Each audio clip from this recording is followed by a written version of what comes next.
Okay guys, so for today's class, this is what we're going to do in terms for, we're going to compare the pH of a weak and strong acid. And in another video, I want to explain how to compare the pH of a weak and a strong base. So let's get to work.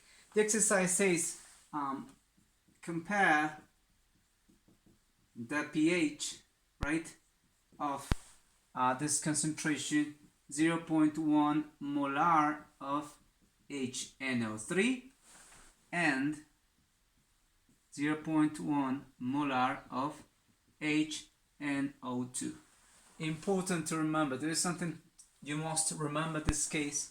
Check the formula you're being given and then you're going to get started. So let's see. If it says 0.1 molar, right, of HNO3, you must remember that this is a strong acid. Since it is a strong acid, we must do the following. So HNO3 plus H2O, right? And then you get to work there. You know what's going to happen. You're going to form hydronium and definitely NO3 as a radical. If you understand that, it's the conjugate acid, the conjugate base, and some things we did before. If you have 0.1 molar there, since it is a strong acid, strong acids are going to, you're going to make sure that, or you can be sure, that all of these hydrogens are going to be converted to hydronium. Since that happens and this reaction is balanced, I can conclude that this is 0.1 molar and this is 0.1 molar also in terms for concentration because all of the hydrogens go. And as a consequence, since I know that the right hydronium in this case concentration is already 0.1 molar, and as a consequence the pH for that is going to be minus log of the concentration, which is that 0.1, and then the pH is going to be, if you insert those values into the calculator, is going to be right 1. If you understand that and took your notes and stuff, it wasn't that difficult since it is a strong acid. I am going to erase that 0.1 molar, which was the same thing, and then let's move to the following, which is now for 0.1 molar of HNO2. You need to understand that this one is a weak acid if you check in the chart I gave you. So this is a weak acid. So what should you do there? Definitely HNO2 plus water, the same process, and you're going to get this hydronium and the radical NO2 negative. Now, for sure, if you have at the beginning 0.1 molar of that acid specifically, if this is going to be converted there and there, in this way we can conclude that the proportion and the ratio is the same because the equation is balanced, but not all of these hydrogens are going to be released because it is a weak acid. Knowing that, I know just a portion of that is going to become hydronium. Just a portion, that's why you're going to put this X and X as concentration. We know for sure this is the same than this. According to this, the ratio is 1 to 1 according to my acid. If you understand that, we're going to continue with the rest. So you just insert these values, it's a weak acid, and then you, from the chart or any chart on the internet, you can find Kas or Kbs for different substances. This is a weak acid, nitrous acid. I found that the Ka is 4.0 times 10 to the minus 4, right? And being said that, with that way you can calculate Ka. How do you calculate Ka? Well, the value of formula, as you know, is the hydronium, right, times the, in this case for the conjugate base, which is the NO2, and all of that divided to the acid, which is the original concentration for that one. If you get to replace those values, you're going to have the following. You're going to have 4.0 times 10 to the minus 4, right, which is the constant, and all of that equals to, this is going to be hydronium is X, as I said before, times the other one is X because the ratio is 1 to 1, and the original concentration for HNO2, which was 0.1 minus X, right? If you got that part, we just continue with that, and then you just continue doing the math. So this is x to the second power, 0.1 minus x, and stuff like that. Okay, I am going to continue drawing to the lower part of this. So look at this. Then you just do the math, right? And you just multiply all of this. You have this one basically, right? So you can see in a better way.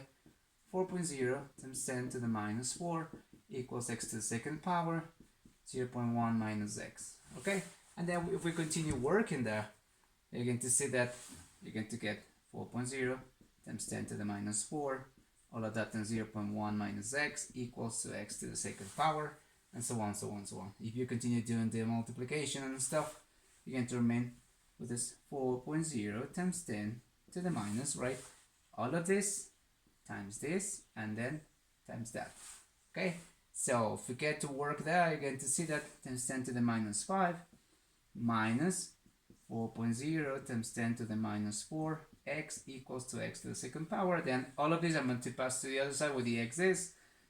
0 equals x to the second power plus 4.0 times 10 to the minus 4x and minus 4.0 times 10 to the minus 5. If you got that, then you know that A is 1 for applying the formula for second degree equations. B is equals 4.0 times 10 to the minus 4, and C is equals minus 4.0 times 10 to the minus 5. If you understand that, now that you have the values for doing the calculation, we just have to insert those in this formula. X equals minus b, and this, right, square root b to the second power, right, over 2a, right? Okay, if you understand that, I am going to erase what I did before so I can have more space or more room for continuing with my calculations and stuff there, right? Continue watching the video, and let's replace the values there. If you insert those values into the equation, you're going to remain with something like this, right? That x is equals, right? I'm going to continue because I already have it typed in here, so you can follow me by taking your notes. It's minus 4.0 times 10 to the minus 4, positive negative square root of that same value, 4.0 times 10 to the minus 4 to the second power minus 4, right? What is a c, right? 1 and c is minus, right? 4.0 times 10 to the minus 5. All of that over 2 times 1. Got it? We'll continue with x.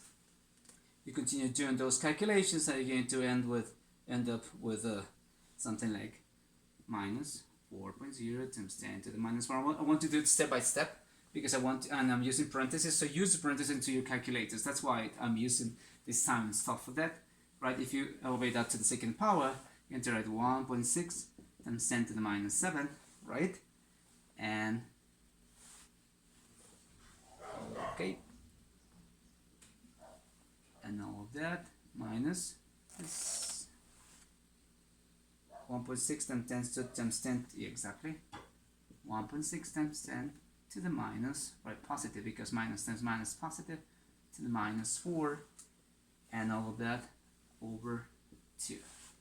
Okay, and then at the end you continue. If you insert those values into the calculator, this plus this is going to give you something like minus 4.0 times 10 to the minus 4, right, of this positive negative square root of something which is 1.616 times 10 to the minus 4, and all of that divided to 2. Okay, so then at the end you're going to end with something like this. You just make sure it's the square root of this, minus 4.0 times 10 to the minus 4, and positive negative, and then after doing this with the square root of that, you're going to end up with 0.127, and all of that divided to 2. So at the end, what you're going to do is just, if you obtain the x, 0.0, right, this positive and this negative, 123 x1, and x2 is going to be minus 0.131. So we're going to stick with this for the positive value, and then the n, that means the x that was represented in the previous equation. That means that the hydronium is 0.0123.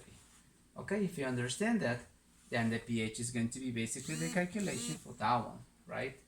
Minus log of the hydronium concentration, right? And then that's going to give you specifically 1.91. Okay, if you understand that, guys, I hope you take your notes and stuff like that for the other exercise and things like that.